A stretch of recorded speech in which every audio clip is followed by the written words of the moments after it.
After she died, he didn't speak for 6 weeks. No letters, no calls, just the quiet clockwork of grief. People brought casseroles, left voicemails, sent sympathy in cards printed with doves. He read none of them. Instead, he sat in the corner of the attic workshop, surrounded by tools and gears, and waited for something, anything, to make sense again. They had been married 41 years. She loved lilacs. He built things with his hands, and every anniversary, he gave her a new music box. Tiny ones, grand ones, some shaped like carousels, some with hidden drawers. Each played a different song. Melody that reminded him of her laugh, her hum while folding laundry, the way she once danced in the rain at 60. After the funeral, he couldn't bring himself to wind any of them. The silence felt more honest. Then, one night, he woke with the memory of a tune in his head, something she used to hum, though he couldn't place where or when. He hummed it aloud, and it nearly broke him, the ache it carried, as if she had slipped it into his mind just before leaving. He went to the attic, hands trembling, and began building again. He carved the box from walnut wood, simple, round, no decoration, no flourish, just the melody. He turned the crank, listened.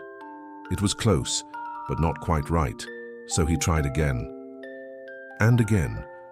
Day after day, he built new boxes, each with the same melody, each one slightly different. Neighbors said he was working through it, but it didn't feel like working. It felt like searching, like she had left him a message in song, and if he could just play it right, she would hear him. Weeks turned into months, his workshop filled with dozens of boxes, then hundreds. Some played only a few notes, others sounded like lullabies from another life, and still, he hadn't found the one. But strange things began to happen.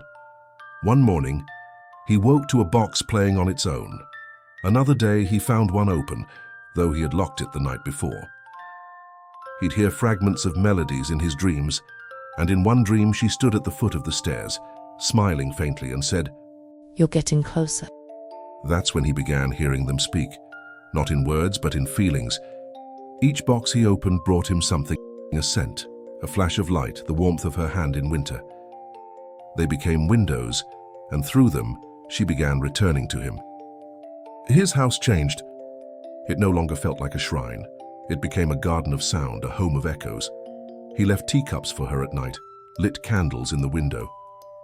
Sometimes he swore he felt her brush his shoulder as he passed, and still he built, until one evening, as the last sunbeam curled into the room, he turned the crank on a new box and froze. The melody was perfect, every note as she used to hum it, soft, circular, familiar as breath. And when he closed his eyes, he saw her clearer than ever. She stood in the doorway, alive in memory, and something more.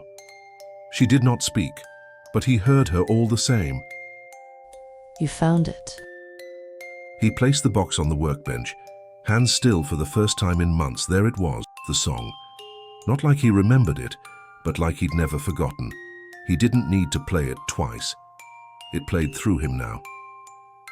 That night, he sat in the attic chair, box resting in his lap. He didn't cry, he didn't speak. He simply listened. And when the last note faded into silence, he whispered, "One more." He rose before dawn, gathered his finest materials, rosewood ivory keys from an old piano, a spring he had once salvaged from their wedding clock, and he began to build with hands that didn't shake. This box was different. He didn't shape it like a keepsake. He shaped it like a promise. Rounded edges, a curved lid, brass hinges that gleamed like starlight, and inside, a mechanism more delicate than anything he'd ever created. Each gear kissed into place, each tooth cut as if for breath itself. This box would not play a song, it would open one. Days passed, then weeks. He barely ate, rarely slept, but the neighbors didn't worry. They had come to understand. This was a man speaking with love, in a language only the heart can hear. Then, on the first snowfall, he sealed the final seam. He took the box in both hands, walked slowly down the stairs, lit the fireplace, made a cup of her favorite tea, sat in her favorite chair, and turned the crank. No sound emerged, not at first, only a vibration, like the room itself was inhaling. Then a hum, a tone so pure, so perfect, it shimmered. He closed his eyes, and when he opened them, the house was gone. He stood in a clearing, barefoot in snow that didn't burn. Above him, stars pulsed in rhythm, and there she was, not young, not old, just her, wearing the same sweater from their last Christmas, hands outstretched. She smiled. Took you long enough. They didn't speak of death. They didn't speak of time. They simply walked, hand in hand. The sky above them rang with distant melodies, familiar ones, maybe ones they'd yet to write. Some say he passed quietly in his sleep.